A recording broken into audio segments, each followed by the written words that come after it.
Good afternoon, students. The second video போகிறேங்க. The title 2.4 the electric cells and batteries. பேட்டரிஸ்னால் என்ன சார்னு சொல்கிறேன் பாருங்கள். எவ்ரிடே பேட்டரி இருக்கு இல்லையா, ordinary battery and electric cells அப்படின்னா இப்போ nowadays we are using electric cells, that is nowadays we are using batteries. Okay, இந்த எவ்ரிடே பேட்டரி செல் வரத்துக்கு முன்னாடி இந்த எலக்ட்ரிக் செல்ஸ் தான் வந்து பார்த்திங்கன்னா இப்போ electric cells are using in the for transforming or transmitting current அப்படின்னு சொல்கிறோம். That is flow of charge can be இப்போ present in the electric cells அப்படின்னு சொல்கிறோம். ஓகேங்களா? Now you see the electric cells converts chemical energy into electrical energy to produce electricity அப்படின்னு சொல்கிறோம். இப்போ what is electricity அல்லது what is in electric cells என்ன நடக்குது அப்படின்னா, and electric cells converts chemical energy into electrical energy. Chemical energy is converted into electrical energy அப்படிங்கிறத understand பண்ணிக்கங்க. இப்போ எலக்ட்ரிக்கல் எனர்ஜினாவே என்ன அர்த்தம்? What is mean by electrical energy means the transforming or producing electric charge. Okay, it contains two electrodes, one is carbon and another one is zinc immersed in electrolyte அப்படின்னு சொல்கிறோம். கவனிங்க, இங்கே நம்ம என்ன sir various rods, one is the carbon rod, another one is the zinc rod. The two carbon rod and zinc rod immersed அப்படின்றோம். இம்மரஸ்ட்னா என்ன அர்த்தம்? Insert into a electrolyte அப்படின்றோம். இங்கே எலக்ட்ரோலைட் அப்படிங்கிறது நம்ம யூஸ் பண்ணக்கூடிய sulphuric acid solution. Why we are using sulfuric acid solution means the H2SO4 here H2 is nothing but positive for our understanding and SO4 is the negative. The positive charge எல்லாம் என்ன அப்படின்னா carbon ராடோடையும் zinc rod வந்து என்ன பண்ண negative charges are appearing அந்த zinc rod அப்படிங்கிறத என்ன பண்ணுறாங்க இந்த டயக்ராமில் சொல்கிறாங்க. கீழே டயக்ராம் ஃபாலோ பண்ணுறதுக்கு முன்னாடி இங்கே கீழே பாருங்கள். All of you see that page number the diagram 2.17 here diagrams பாருங்கன்னு. இந்த டயக்ராம்ஸ் என்ன கொடுத்துருக்காங்கன்னா, one of the rod is carbon rod, this rod வந்து carbon rod and another one is the zinc rod. இந்த ஜிங்க் ராட் வந்து பார்த்தீங்கன்னா negative terminal அப்படின்னு சொல்கிறோம். இங்கே ஏன் sir negative terminal positive? This is the H2SO4 solution அப்படின்னு சொல்கிறோம். H2SO4 solution. இந்த H2SO4 சொல்யூஷனில் என்ன அப்படின்னா both positive and negative ions are present. நல்லா அண்டர்ஸ்டாண்ட் பண்ணிக்கிங்க. Both positive and negative ions are present அப்படின்னு சொல்கிறோம். So both positive and negative ions are present. The positive charges are moving to the carbon electrode and negative charges are moving to zinc rod. So external circuit வந்து பார்த்தீங்கன்னா என்ன sir ஆகும்? External circuit here consider any one of the bulb. இந்த இடத்துல ஒரு wire எடுத்துகிட்டு போய் இங்கேருந்து ஒரு ஒயர் எடுத்துகிட்டு என்ன பண்ணி நடுவில் வந்து ஒரு ஸ்மால் எல்இடி பல்ப் அல்லது ஒரு ஸ்மால் பல்பை எரிய விட்றீங்க. இப்போ என்ன அப்படின்னா அவுட்ஸ்டாண்டிங் இந்த எலக்ட்ரிக் ஃபீல்டு டைரக்ஷன் வந்து பார்த்தீங்கன்னா இந்த டைரக்ஷன் இருக்குங்க. எலக்ட்ரிக் ஃபீல்டு டைரக்ஷன் எப்படி இருக்கும்? ஆட்டோமேட்டிக்காக இந்த பல்ப் என்ன சார் ஆகும் அப்படின்னா, இந்த பல்ப் என்ன ஆகுங்க, ஒரு பிரைட்னஸாக க்ளோ இப்போ ஒரு இன்கேண்டிஷன் அப்படின்னு சொல்கிறோம். இன்கேண்டிஷன்னா நன்கு ஒளியூட்டப்பட்டன்னு சொல்லலாம்.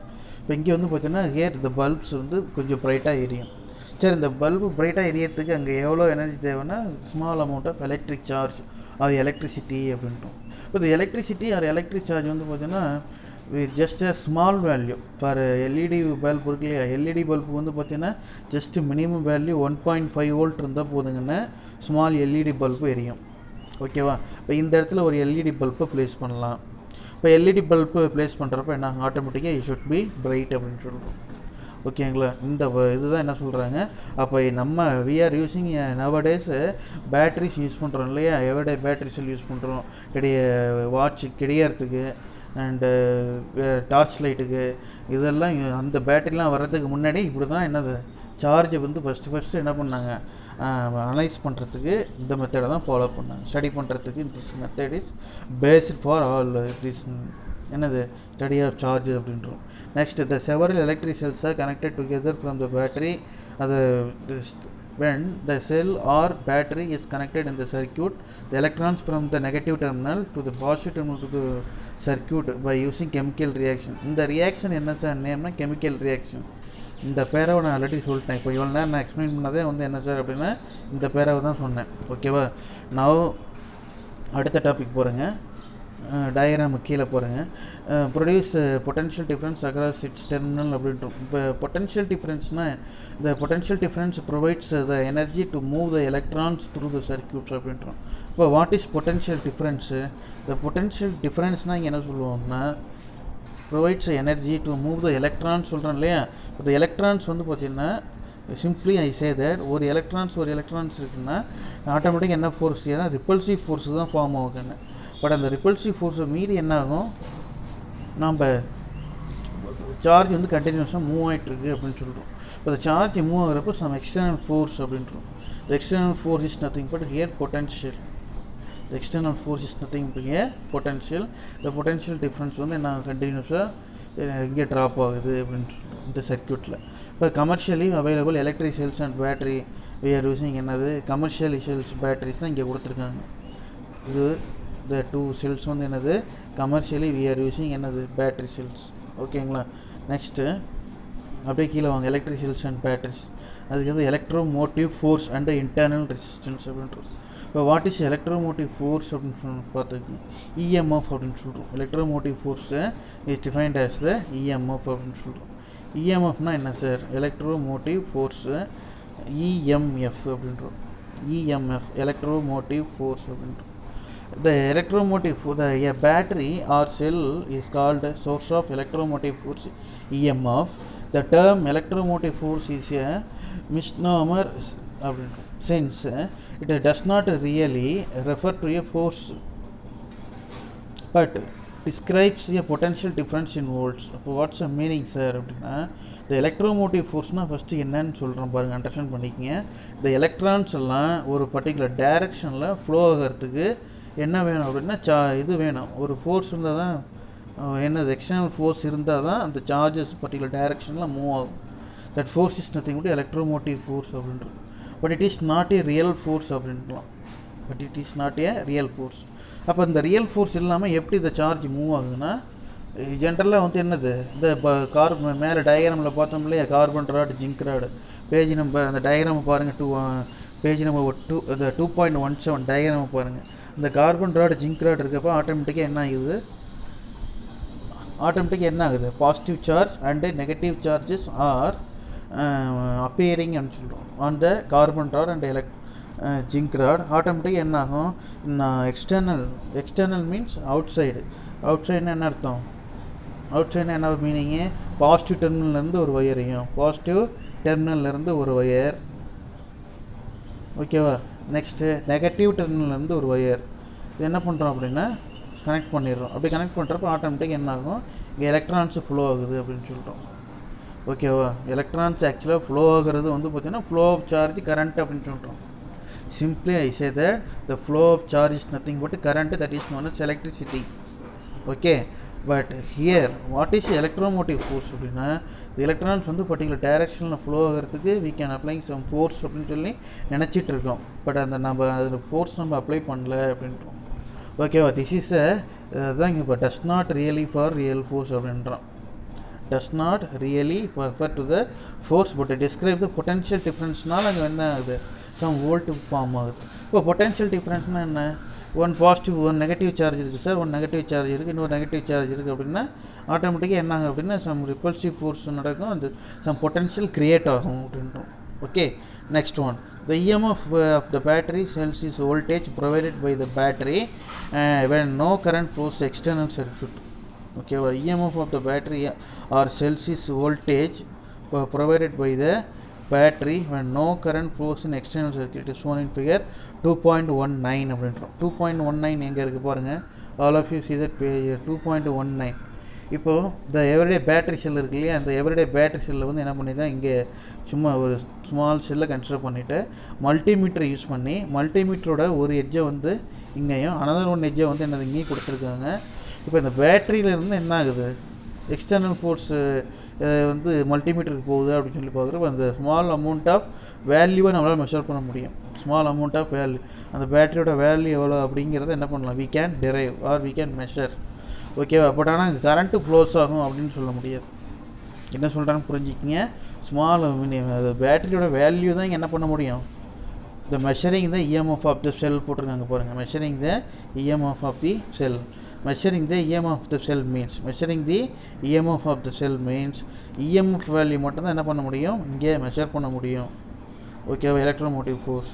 ஓகேவா? Next the flow of direction of ஃப்ளோவை என்ன பண்ண முடியாது, நம்ம மெஷர் பண்ண முடியாது. ஓகேவா? நெக்ஸ்ட் ஒன் டயராம் கீழே வாங்க. இந்த move certain amount of charge, இந்த கீழே பாருங்கள்.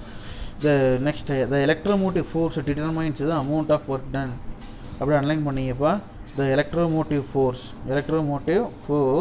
Determines the amount of work done by a battery. ஓகேவா? Or cell has to do cell has to do the circuit connections. Cell has to move the certain amount of charge around the circuit அப்படின்றோம். ஓகேவா? ஜென்ரலாக இங்கே வந்து இப்போ என்ன சொல்கிறோம் அப்படின்னா the electric field direction அப்படின்னு சொல்கிறோம். எலக்ட்ரிக் ஃபீல்டு டைரக்ஷன் இங்கே வந்து பார்த்திங்கன்னா இங்கே எப்சிலான் மாதிரி கொடுத்துருக்காங்க. ஆக்சுவலாக அது வந்து E. This is a electric field direction. It is denoted by symbol E. An ideal battery has a zero internal resistance அப்படின்னு சொல்கிறோம். இன்டர்னல் ரெசிஸ்டன்ஸ்னால் முதல்ல சொன்னேன், அகமின் தடைன்னு சொன்னேன். போன வீடியோவில் சொல்லியிருப்பேன். அகமின் தடை. The potential difference across the battery equal to the EMF. Potential difference across the battery equals to its EMF அப்படின்னு சொல்கிறோம். ஓகேவா? சரி, இப்போ இங்கே வந்து பார்த்திங்கன்னா என்ன சார் அண்டர்ஸ்டாண்ட் பண்ணிக்கிறோம், ஏன்னா இப்போ measuring the EMF of the cell இருக்கு இல்லையா, measuring the EMF of the செல்லில் just we can measure the how much amount of என்னது வோல்டேஜாக இருக்கலாம், அது என்னது இஎம்எஃபாக இருக்கலாம். அதுக்கு எடுத்து இதை மட்டும் தான் மெஷர் பண்ண முடியும். எலக்ட்ரிக் ஃபீல்ட் இந்த டைரக்ஷனை ஐடென்டிஃபை பண்ண முடியாதுன்னு சொல்கிறோம். சரியா? சரி, நெக்ஸ்ட்டு இங்கே இன்டர்னல் ரெசிஸ்டன்ஸ் அப்படிங்கிறது வந்து ஜீரோவாக இருக்கும். இன்டர்னல் ரெசிஸ்டன்ஸு ஜீரோனா என்ன சார் மீனிங் அப்படின்னா, ஒரு பாசிட்டிவ் ஒரு நெகட்டிவ் இதை எடுத்துக்கிறீங்க, ஒரு பாசிட்டிவ் டெர்மினல் ஒரு நெகட்டிவ் டெர்மினல். ஓகேவா? இந்த நெகட்டிவ்லேருந்து பாசிட்டிவுக்கு எலக்ட்ரான்ஸு ஃப்ளோ ஆகிறது. நெகட்டிவ்லேருந்து பாசிட்டிவுக்கு எலக்ட்ரான்ஸு ஃப்ளோ ஆகும். தட் இஸ் என்னது இன்டர்னல் ரெசிஸ்டன்ஸ். அது வந்து பேட்டரிக்குள்ளே நடக்கும். நல்லா புரிஞ்சிக்கிங்க, அது பேட்டரிக்குள்ளே நடக்கும். ஓகேவா? இந்த பேட்டரிக்குள்ளே நடக்கிறது வந்து பார்த்திங்கன்னா ஜீரோ இன்டர்னல் ரெசிஸ்டன்ஸ். சரியா? அது என்ன ரீசன்ட்டு இங்கே இதோட கண்டினியூஸ் டாப்பிக்கே வருது பாருங்கள். அது வந்து ஒரு ஸ்டோரி ஒன்று இருக்குது. அந்த ஸ்டோரி சொன்னால் கொஞ்சம் யூ ஷுட் அண்டர்ஸ்டாண்ட் ஈஸிலி. ஓகேவா? And the across the battery equals to F EMF. Next பாருங்கள். இன்னும் reality battery made up of the reality battery is made up of electrodes and electrolyte. There are resistance to the flow of charges within the battery. The resistance is called internal resistance, or for real battery terminal voltage is not equal to the EMF of the battery. அப்போ என்ன, what is the meaning that the flow of charge வந்து particular பேட்டரியில் current pass பண்ணுறப்ப என்னாங்க அப்படின்னா என்ன சொல்கிறாங்க, the battery is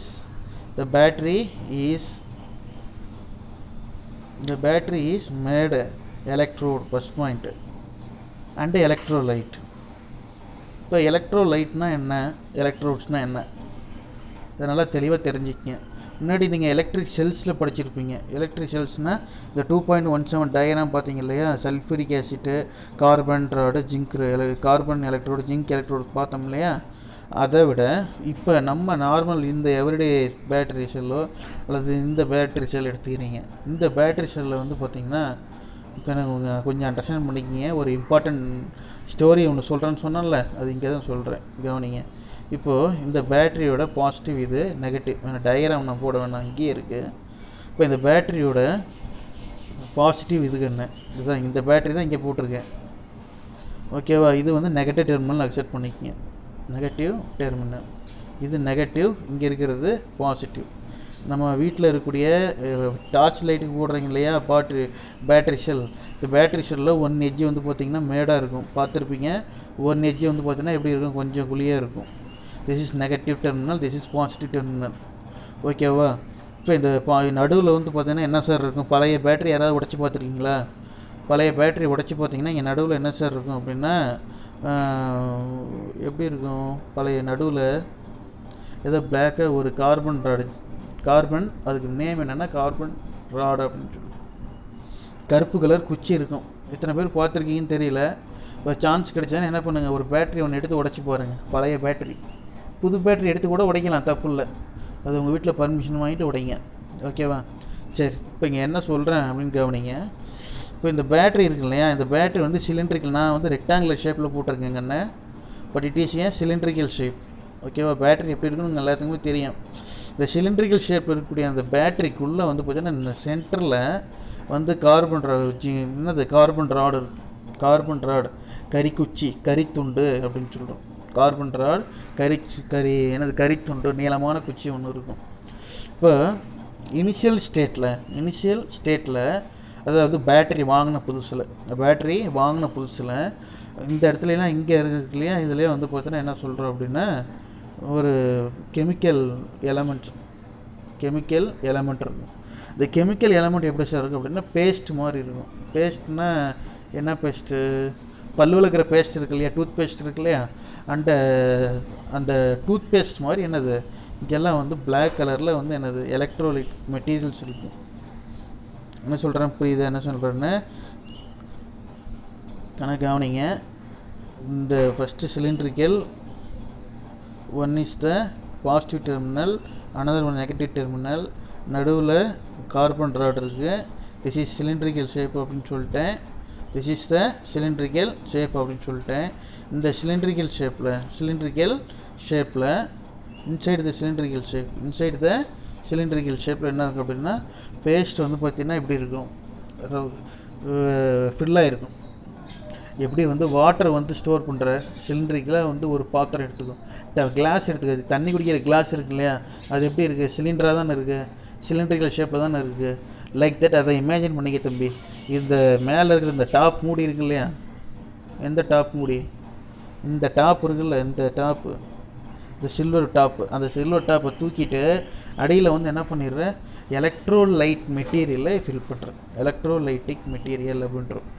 இந்த எலக்ட்ரோலைட்டிக் மெட்டீரியல் என்னென்ன அப்படின்னு சொல்லிட்டு வந்து பார்த்திங்கன்னா HDSO4 அண்டு CaSO4 அந்த மாதிரி இதெல்லாம் பார்த்தீங்கன்னா காம்பினேஷன் ஆஃப் எலமெண்ட்ஸ். அது நம்ம புக்கில் கொடுக்கல, பட் இருந்தாலும் நீங்கள் தெரிஞ்சிக்கங்க. This is the combination of elements அப்படின்னு சொல்கிறோம். இந்த காம்பினேஷன் ஆஃப் எலமெண்ட்ஸ் வந்து பார்த்தீங்கன்னா எங்கே இருக்குது அப்படின்னா இந்த பேட்டரிக்கு இன்சைடு த பேட்டரி சிலிண்ட்ரிக்கல் ஷேப்பில் உள்ளே ஸ்டோர் ஆகிருக்குங்க. சென்டரில் வந்து கார்பன் ராட் இருக்கும். நல்லா என்ன சொல்கிறேன் அண்டர்ஸ்டாண்ட் பண்ணிக்கங்க. இப்போ என்ன ஆகும் அப்படின்னா இந்த கார்பன் ராடுக்கும் இந்த வெளியில் இங்கே ஸ்டோர் ஆகிருக்கக்கூடிய இந்த CaSO4 HDSO4 சொல்யூஷன் வந்து பார்த்திங்கன்னா எலக்ட்ரோலைட்டிக் சொல்யூஷன் அப்படின்னு சொல்கிறோம். அது என்ன சொல்கிறோம் அப்படின்னா எலக்ட்ரோலைட்டிக் சொல்யூஷன் அப்படின்றோம். இந்த எலக்ட்ரோலைட்டிக் சொல்யூஷனும் இந்த கார்பன் ராடும் சேர்ந்து கெமிக்கல் ரியாக்ஷனுக்கு என்ன ஆகுது, டூரிங் த கெமிக்கல் ரியாக்ஷனுக்கு ஃபார்ம் ஆகும். டூரிங் த கெமிக்கல் ரியாக்ஷன் இந்த எட்ஜில் வந்து பாசிட்டிவும் இங்கே வந்து நெகட்டிவும் வரும். என்ன சொல்கிறேன்னு புரியுது? சின்ன விஷயந்தாங்கண்ணே. இப்போ ஏஜ் ஆக என்னாகும் அப்படின்னா இந்த கெமிக்கல் ரியாக்ஷன்லாம் மாற அதனுடைய பசைத்தன்மைன்னு சொல்லுவோம். அதனுடைய பேஸ்ட்டு அல்லது பசைத்தன்மை அல்லது என்ன சொல்ல கிரீஸ் மாதிரி இருக்கும். இனிஷியலாக புது பேட்டரி வாங்கி பார்த்தீங்கன்னா இந்த இடத்துல கிரீஸ் மாதிரி இருக்கும். ஓகேவா? இதே நீங்கள் ரொம்ப பழைய பேட்டரி அல்லது டார்ச் லைட் எரியல அப்படின்னு சொல்லிட்டு பேட்டரி மாற்றுறீங்கள, அந்த பேட்டரியை வந்து ரிமூவ் பண்ணிவிட்டு அதை உடச்சி பாருங்கள். அப்படியே இந்த இடத்துல அப்படியே இதெல்லாம் வந்து என்ன ஆகும், மண் மாதிரி கொட்டும்னா என்ன அர்த்தம், கரித்தூள் மாதிரி இருக்கும்.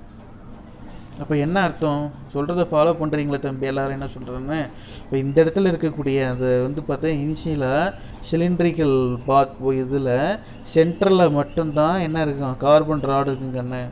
சென்டரில் கார்பன் ராடு இருக்கும்.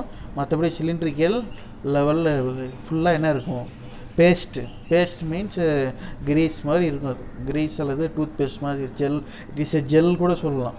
அந்த ஜெல்லு தான் வந்து என்ன பண்ணுது, இந்த கார்பன் ராடோட ரியாக்ட் பண்ணுது. கார்பன் ராடோட ரியாக்ட் ஆகி என்னவோ மாறுது, பாசிட்டிவ் டெர்மினலாகவும் நெகட்டிவ் டெர்மினலுக்கு நெகட்டிவ் எனர்ஜியும் பாசிட்டிவுக்கு பாசிட்டிவ் எனர்ஜியும் அப்ளை சென்ட் பண்ணுது. அப்படி சென்ட் பண்ணி ஃபைனலாக நமக்கு இங்கே என்னாங்க அப்படின்னா ஒரு ஸ்மால் எல்இடி பல்ப் இங்கே வச்சோம்னா அது பிரைட்டாக எரியும். அது எல்லாத்துக்குமே தெரியும். ஓகேவா? ஏஜ் ஆக என்ன ஆகிடும் அப்படின்னா இந்த பேஸ்ட் தன்மை மாறி அங்கே கெமிக்கல் ரியாக்ஷனே நடக்காது.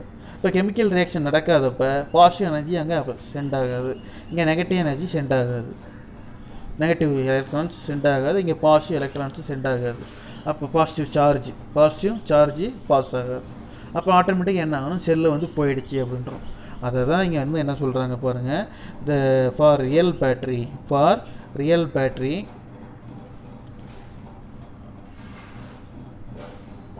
Battery the terminal voltage is not equal to the EMF on the battery சொல்லிட்டு சென்டென்ஸ் ஜெனரலாக சொல்கிறான். அதுதான் a freshly prepared cell has low internal resistance. அப்படின்னா என்ன அர்த்தம், இப்போ தான் நான் பாயிண்ட்டே வரேன். லோ இன்டர்னல் ரெசிஸ்டன்ஸ் அப்படின்னா என்ன அர்த்தம், அக மின்தடை. ஓகேவா? நியூ செல் வந்து என்ன ஷேர் பண்ணோம் அப்படின்னா என்னது, அகமின்தடை குறைவாக இருக்கும், அதாவது கரண்ட்டை வந்து வேகமாக அனுப்பும். லோ இன்டர்னல் ரெசிஸ்டன்ஸ் எழுதிக்கிங்க. லோ இன்டர்னல் ரெசிஸ்டன்ஸ்னால் என்ன, அகமின்தடை அப்படின்னு சொல்கிறோம். அகமின்தடைனா ஃப்ளோ ஆகக்கூடிய கரண்ட்டை என்ன பண்ணுது, என்ன பண்ணும், அனுப்பும். எப்படி அனுப்பும், வேகமாக அனுப்பும். ஏன் வேகமாக அனுப்புது அப்படின்னா this is low internal resistance. In case high internal ரெசிஸ்டன்ஸாக இருந்தால் என்ன ஆகும், ஹை இன்டர்னல் ரெசிஸ்டன்ஸ்னால் என்ன ஆகும், திங்க் பண்ண முடியுது உங்களால்? இப்போ ஹை இன்டர்னல் ரெசிஸ்டன்ஸ்னால் என்ன சார் அர்த்தம் அப்படின்னா அங்கே inside the battery there is no chemical reaction. அப்போ அந்த பேஸ்ட் வந்து என்னவோ மாறிடுச்சு அப்படின்னா கரித்தூளாக மாறிடுச்சுன்னு அர்த்தம். கரித்தூளாக மாறி மண் மாதிரி கொட்டும். என்ன சொல்கிறேன் புரியுதா? அதுதான் இங்கே சொல்கிறோம். Next one, determination of internal resistance அப்படின்னு சொல்கிறோம். டிட்டர்மினேஷன் ஆஃப் இன்டர்னல் ரெசிஸ்டன்ஸ் பார்க்குறதுக்கு முன்னாடி என்னோடய புக்கில் வந்து பார்த்திங்கன்னா பேஜ் நம்பர் இது ஒரு 11 கொடுத்துருக்காங்க. நியூ புக்கில் கொடுத்துருக்காங்களா என்னன்னு தெரில, 1 மினிட். நியூ புக்கில் வரல தம்பி, இங்கே பாருங்கள், உங்கள் புக்கில் பாருங்கள், இந்த பேஜ் நம்பர் 102 பாருங்கள். ஒரு லெமன் கொடுத்துட்டு லெமனில் கூட என்ன பண்ணுறாங்க, லெமனில் என்ன இருக்குதுன்றான் தம்பி, லெமனில் என்ன இருக்குதுன்றான், கரண்ட் இருக்குன்றான், எலக்ட்ரிசிட்டி. டூ யூ நோன்ட்டு பாருங்கள் ஒன்று கொடுத்துருக்காங்க. If you connect a copper and zinc rod in lemon at electric cells அப்படின்றோம். சரியா? ஜிங்க்குனா ஒரு ஆணியும் ஒரு காப்பர்னால் என்னது, ஒரு காப்பரையும் ஆணியும் எடுத்துக்கிட்டு ஒரு ஆணியும் ஒரு காப்பர் மெட்டீரியல் ரெண்டையும் எடுத்து லெமனில் இன்சர்ட் பண்ணி அந்த 2 ஒயரையும் எடுத்துகிட்டு போய் என்ன பண்ணுறீங்க, மல்டிமீட்டரில் கனெக்ட் பண்ணுன்னா மல்டிமீட்டரில் சம் வோல்டேஜ் காமிக்குதான். இதை கூட என்ன ஹியூமன் பாடியில் கூட என்ன பண்ணலாம், ஹியூமன் பாடியில் ஒரு கையில் காப்பரையும் இன்னொரு ஹேண்டில் வந்து என்னது, இன்னொரு ஹேண்டில் அயன் ஆணியும் வச்சு என்ன பண்ணலாம், கனெக்ட் பண்ணி அந்த விரலில் கட்டி விட்டு அந்த விரல்லேருந்து அப்படியே என்ன பண்ணுங்க 2 ஒயர் எடுத்துகிட்டு போய் மல்டிமீட்டரில் வச்சா கூட மல்டிமீட்டரில் ஒரு ஸ்மால் அமௌண்ட் ஆஃப் வேல்யூ காமிக்கும். காமிக்கிங்கன்னு இது அதெல்லாம் வேண்டாம், நீங்கள் லெமன் மட்டும் ஞாபகம் வச்சுக்கிங்க, லெமன். ஓகேவா? நேச்சர் பாருங்கள், இப்படியெல்லாம் வந்து ஒரு லெமனில் கூட வந்து எலக்ட்ரிசிட்டி இருக்குது அப்படிங்கிறது வந்து ஃபஸ்ட் என்ன பண்ணியிருக்காங்க, கண்டுபிடிச்சிருக்காங்க. அதுக்கு முன்னாடியே எலக்ட்ரிக் செல்ஸ் பற்றி ஸ்டடி பண்ணுறதுக்கு இதெல்லாம் தெரிஞ்சிருக்கணும் அப்படின்றோம். ஓகேவா? அதுக்கு அடுத்து டிட்டர்மினேஷன் ஆஃப் இன்டர்னல் ரெசிஸ்டன்ஸ் அப்படின்ட்டு. இன்டர்னல் ரெசிஸ்டன்ஸ்னால் எழுதிக்க அகமின் தடை. இன்டர்னல் ரெசிஸ்டன்ஸ் அகமின் தடை எங்கே எழுதுகிற இன்டர்னல் ரெசிஸ்டன்ஸு இங்கே இருக்கு இல்லையா, இன்டர்னல் ரெசிஸ்டன்ஸ். இன்டர்னல்னால் என்ன அர்த்தம், ப்ராக்டிக்கல் 12th ப்ராக்டிக்கல் நடக்கும். அப்போ சொல்லுவாங்க இன்டர்னல் மார்க்கு எக்ஸ்டர்னல் மார்க் சொல்கிறாங்கல்ல. வாட் இஸ் இன்டர்னல் மார்க்கு, உன்னுடைய கேரக்டர் ஆக்டிவிட்டி டெஸ்ட்டு கரெக்டாக எழுதுறியா, கிளாஸ் கரெக்டாக அட்டன் பண்ணுறியா, ஓகேவா, இதெல்லாம் பேஸ் பண்ணி போடுறது தான் இன்டர்னல் அப்படின்றோம். எக்ஸ்டர்னல்னால் வரக்கூடிய டீச்சர்ஸ், வெளியிலேருந்து வரக்கூடிய டீச்சர்ஸ் என்னது மார்க் போடுறது எக்ஸ்டர்னல் மார்க் அப்படின்ட்டு. அப்போ 30 மார்க் வந்து உனக்கு ப்ராக்டிக்கல் மார்க்னால் எவ்வளோ மார்க் உனக்கு இன்டர்னல் இருக்குது, எவ்வளோ மார்க் எக்ஸ்டர்னல் இருக்குது, அதெல்லாம் தெரியுமா? சரி, இன்டர்னல் மார்க் எவ்வளோன்னு இப்போயே சொன்னேன்னு வச்சுக்க, நீ வந்து என்ன பண்ண மாட்ட. ஆனால் இன்டர்னல் மார்க் இருக்குது, புரியுதா? உன்னுடைய கேரக்டர், ஆக்டிவிட்டி, ஸ்டடி, ஓகேவா? இப்போ உன்னுடைய அட்டண்டன்ஸு, ப்ராக்டிக்கல் நீ எப்படி பண்ணியிருக்க, கிளாஸில் உன்னுடைய பர்ஃபார்மன்ஸ் எப்படி, இதெல்லாம் பேஸ் பண்ணி இன்டர்னல் இருக்குது, ஓகேவா? ஸோ அப்போ என்ன பண்ணுற, இன்டர்னல் அப்படிங்கிறப்போ உன்னுடைய இன்டர்னல் மார்க் உனக்கு வேணும்னா என்ன பண்ணணும், நீ கரெக்டாக இருக்கணும் தம்பி, ஓகேவா? சரி, இப்போ இங்கே இன்டர்னல் ரெசிஸ்டன்ஸ்னால் என்ன? ரெசிஸ்டன்ஸ் வந்து பார்த்தீங்கன்னா when current flowing through the circuit, if any one of the circuit, the internal resistance இருக்கும். Internal resistance, the circuit connections are made shown in figure. The circuit connections are made shown in figure கொடுத்துட்டு 2.0 பாருங்க, 2.20. the EMF of the cell E, அந்த இடத்துல epsilon போட்டிருக்கான், but new புக்கில் எப்படி கொடுத்துருக்காங்கன்னு தெரில. The EMF of the cell is measured by connecting the high resistance voltmeter across without connecting external resistance R அப்படிங்கிறத அலைன் பண்ணிக்கங்க. shown in figure 2.20A. இப்போ 2 டயக்ராம் கொடுத்துருக்காங்கன்னு, first diagram A and second diagram கீழே B. இப்போ த EMF of the செல் வந்து measure பண்ண முடியும் high resistance voltmeter அப்படின்னு சொல்கிறோம். ஹை ரெசிஸ்டன்ஸ் வோல்ட்மீட்டர்னால் என்ன?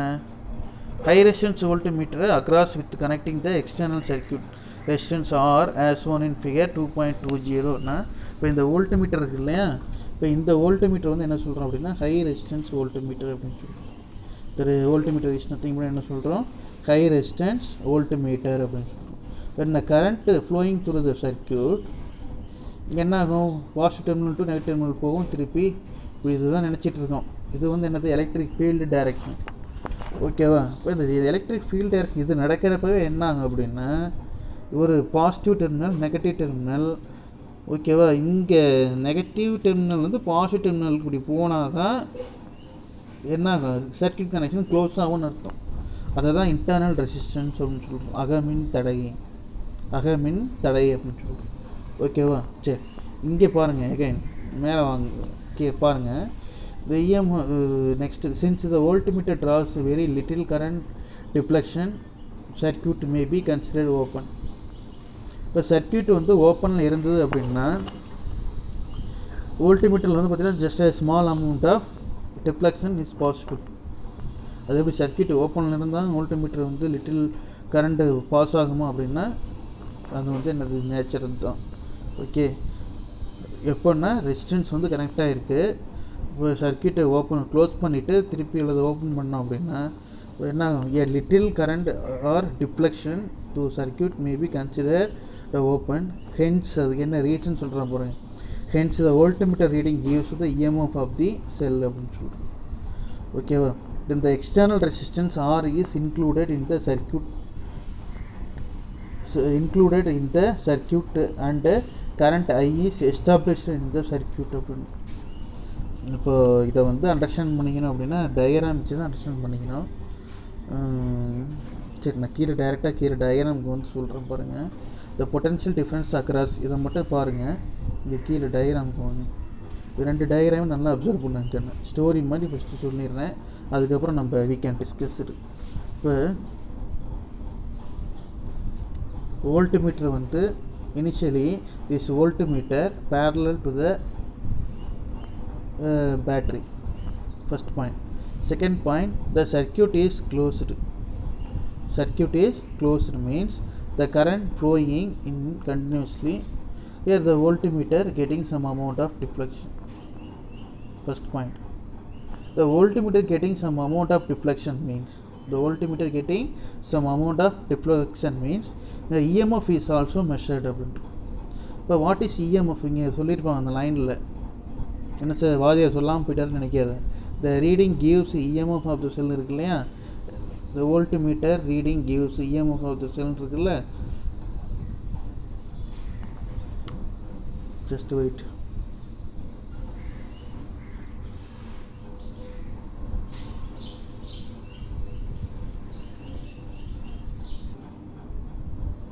கவனிங்க இங்கே, listen, the voltmeter reading gives EMF of the cell படித்தோம் இல்லையா. அப்போ என்ன ஆகும், the given circuit we can apply some amount of electric field direction, ஆட்டோமேட்டிக்காக வோல்ட்மீட்டரில் என்ன ஆகும், கரண்ட் பாஸ் ஆகும். voltmeter reading some value is measured and EMF is also measured and the electric field direction is also considered. First point. Second one, இப்போ electric field current direction in the direction. Next, electric field direction R value கொடுத்துருக்காங்க. From the equation V is equal to E minus IR சொல்லலாம். இப்போ இதை IR வந்து என்ன பண்ணுங்க, அப்படியே வச்சுக்கோங்க. ஐஆரை இந்த பக்கம் கொண்டு வாங்க, விஏ இந்த பக்கம் கொண்டு வா, ரீஅரேஞ்ச் பண்ணி எழுதுனா என்ன வரும், ஈக்குவேஷன் 2.36 கிடைக்கும். IR equal to E minus V. இப்போ V equal to IR formula இல்லையா, வி ஈக்குவல் டு ஐஆர். இப்போ